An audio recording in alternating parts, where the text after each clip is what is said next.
60. The Devil of Play and the Rearing of Children. 1st April 1847.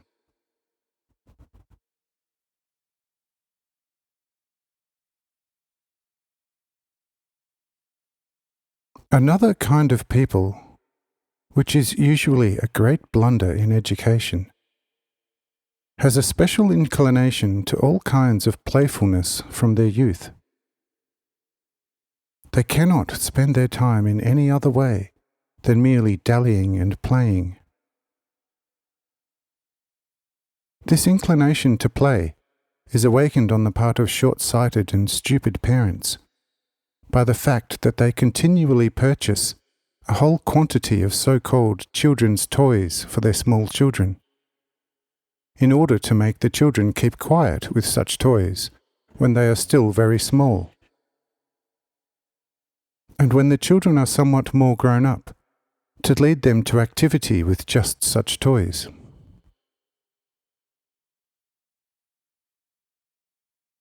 For the sake of such children's games, there are even separate activities in the cities, and even more. There are even markets where such stupidities are offered for sale in as diverse a selection as possible, not infrequently under the most scandalous forms. Behold, there we have a source, and again a new way, by which the evil souls of departed people enter into the flesh of such children. What will be the consequence of this? These children are already driven by these spirits dwelling in them to possess more and more toys. Indeed, some parents' children have so many toys that this already makes up an efficient capital. The children finally become engrossed in this playfulness and have almost no rest and peace to think of anything else than their toys. The boys have riders, wooden riding horses, paper soldiers' helmets, tin rifles and sabres. But when they are more grown up, they want to have the wooden horses changed into living ones, and instead of the tin ones, real rifles are provided. For it is necessary that a young person learn first of all to dance, ride, fence, and swim. Also, an exercise in shooting with pistols cannot hurt.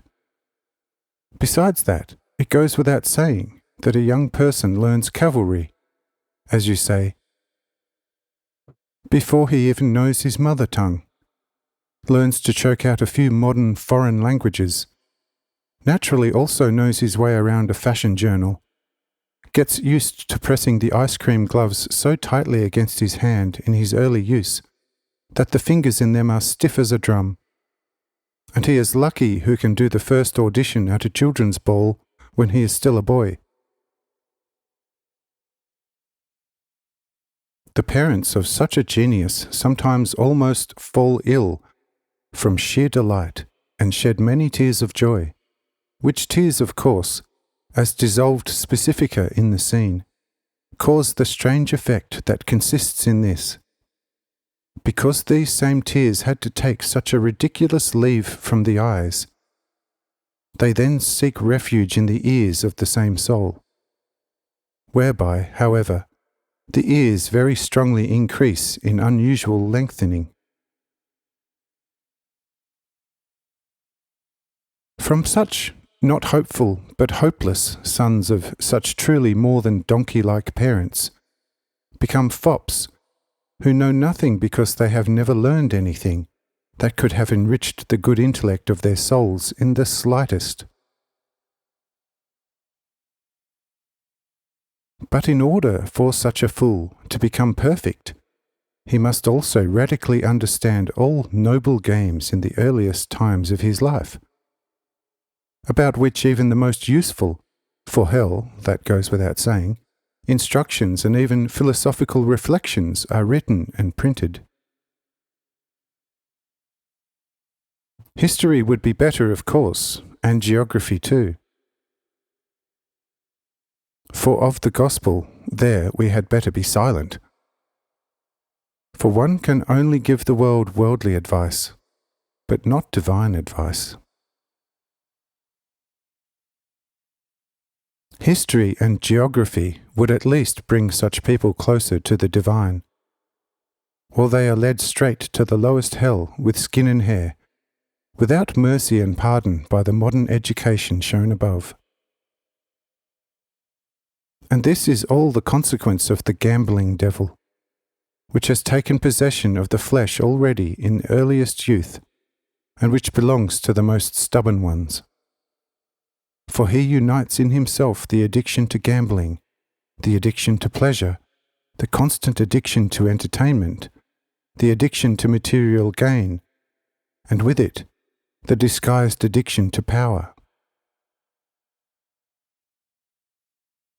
This devil is the most difficult to bring out of the human flesh, and goes out almost in no other way, as he went out with Judas Iscariot, who was still far better than the best present fashion fool.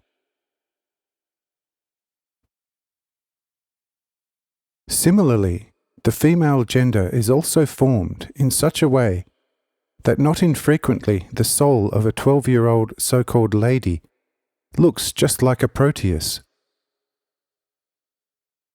Such a lady is already a fashionista in the cradle, because for this purpose she already gets several child dolls, so that she coiffures them, makes new clothes, and also learns to give them certain postures, as she sees such in some journal. At the same time, of course, she must already begin to speak either French or English, where there is still no talk of praying for a long time. The dance master also soon gets a job, followed by the piano and drawing master. In this way, with proper handling of instructive methods, the cradle child, who is barely able to clean herself, first becomes a child prodigy, and when such a girl has grown only 5 spans long, she is already an angel, if not a goddess. It goes without saying that the catechist must play the court-master in such a large house, not for the sake of religion, but only for the sake of the verbal credit.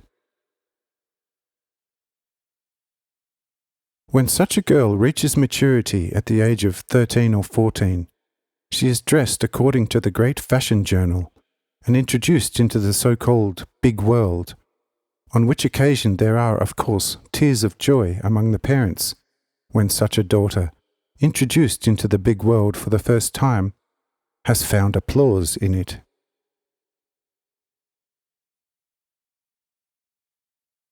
This daughter, in spite of the catechetical court-master, often does not know a single text from the Scriptures, not even the Our Father and the 10 Commandments.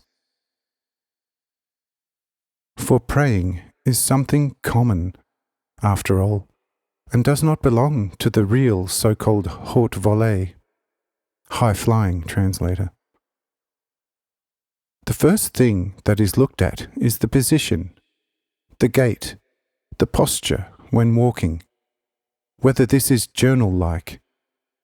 A pretty face, a strongly exposed neck, delicate, soft, white and round hands, and where possible, even more, a beautifully formed, gracefully full foot. And also whether such a girl is versed in noble coquetry, and of course that her approach, as one is wont to say, is very well chosen. Under such circumstances, then, such a female haute volée modern splendour is ready. How happy, many a donkey thinks, he would be if he could get such a magnificent female specimen for a wife. Yes, such a donkey would be happy, for such a splendid specimen could bring him in a short time to the most sober conviction that he really is a great donkey in the first place, and secondly, that his charming female splendid specimen was nothing but a whitewashed grave, or an image column gilded from the outside, whose inner wood does not contain a penny of value.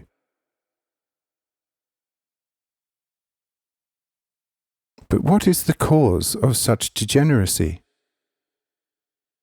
The cause has already been shown above.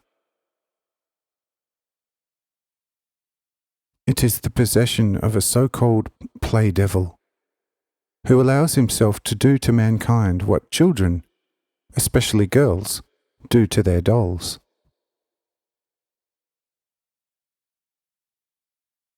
Wouldn't it be better, if already children have to have toys, that such things are given to them as toys, which in one or the other respect have reference to my childhood in the world? Thereby a good instinct would be implanted in the children, and they would, when they are more grown up, joyfully inquire for closer data and results, what all their toys represent and mean. Under such circumstances, a true catechist would then surely have a very gratifying job in planting a young vineyard, and would also soon reap amazing fruits.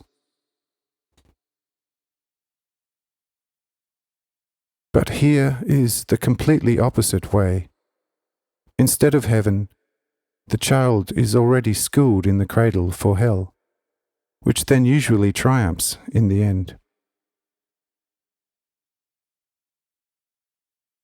Most of this caliber will be consigned to hell, because such people consider themselves to be very good, righteous, and, according to their concepts, completely virtuous for the world. Therefore, an improvement is never to be thought of. According to the concept of such people, such an improvement would only be a decline and a worsening of their fine morals. A thief and a murderer can feel remorse. A fornicator and an adulterer, even a drunkard, can be led by certain circumstances to realize his great folly, and it can be said to him, "Your sins are forgiven, but go and sin no more." But what should one say to this finely educated, haughty, exceedingly proud high world?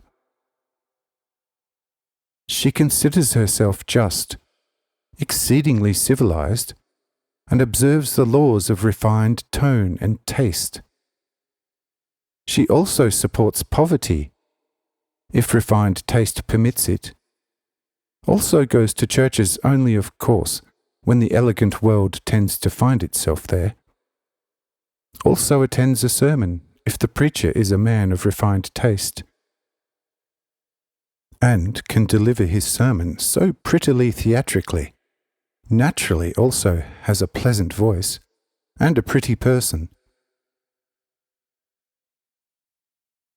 Of course, not much is noticed of the sermon, but if it is appropriate to the fine tone and taste, the preacher can then publish it in a dainty, duodecimal format, through printing anyway. Dedicate it to a great lady, where this sermon then brings the preacher at least some coins, sometimes also a higher employment, and the bookseller, not because of the sermon, but because of the good taste and the noble lady to whom such a thing is dedicated, a quite considerable sale, admittedly not for rereading, but only for a dainty home library.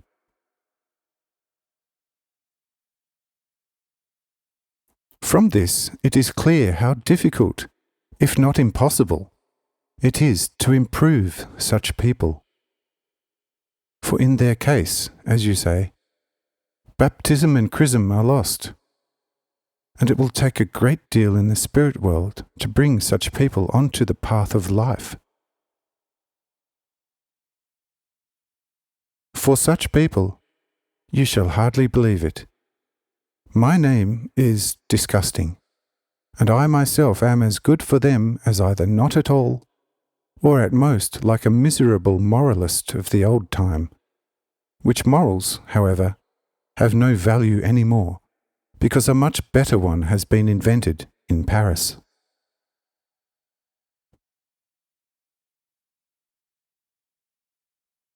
In the spiritual world, where of course the Parisian fashion journals no longer penetrate, there is of course a different wind. It is indeed a wind of grace, but for such souls it smells worse than the plague.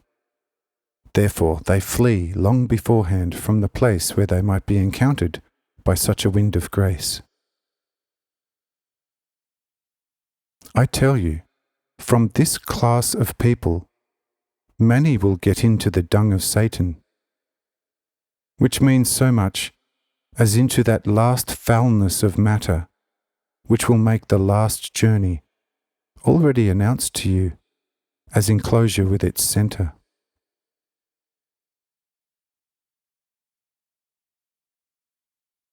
This memorandum is clear and instructs you about many things.